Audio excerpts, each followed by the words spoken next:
dear subscribers and followers of Grant Matosian Chartered Professional Accountants. Thanks again for joining me on another session of Tax Tips.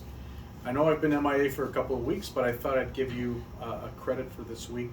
It's called the Canada Training Credit.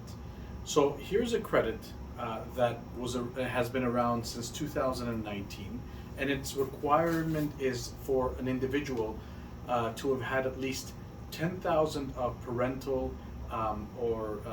parental benefits or working income to a maximum of the third tiered income bracket, which in 2019 was 147,000. So there's a lifetime of $5,000 Canada Training amount that can be used on an individual's tax return, but it starts at $250 each year. So if the person takes any educational courses in that year, they will be able to use that $250 as a direct credit instead of it being used as a tuition credit, which only gives you back a federal amount of 15%. This $250, regardless of that person having any income tax to pay or not, as long as they've had at least $500 worth of tuition expense in the year, which would be 50%, they would be able to use that $250 as a credit, which gives them a direct refund on their tax return.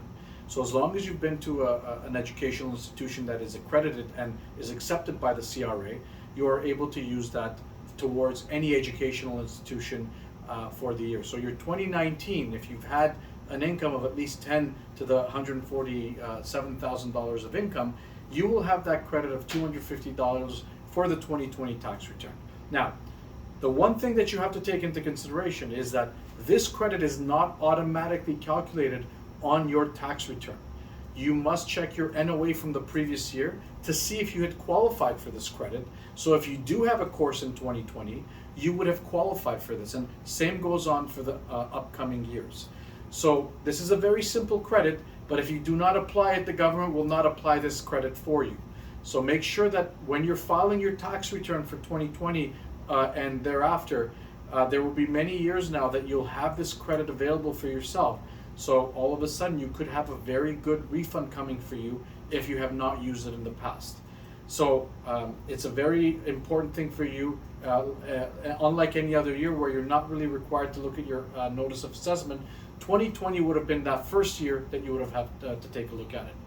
If you had any questions regarding this topic, please ask below, or if you have any other topics that you would like me to discuss, I will be happy to include that in my next session coming up. I will be going regularly again every week on the Thursdays to bring you these tax sessions, and I'm happy to do that for you anytime. Have a great day.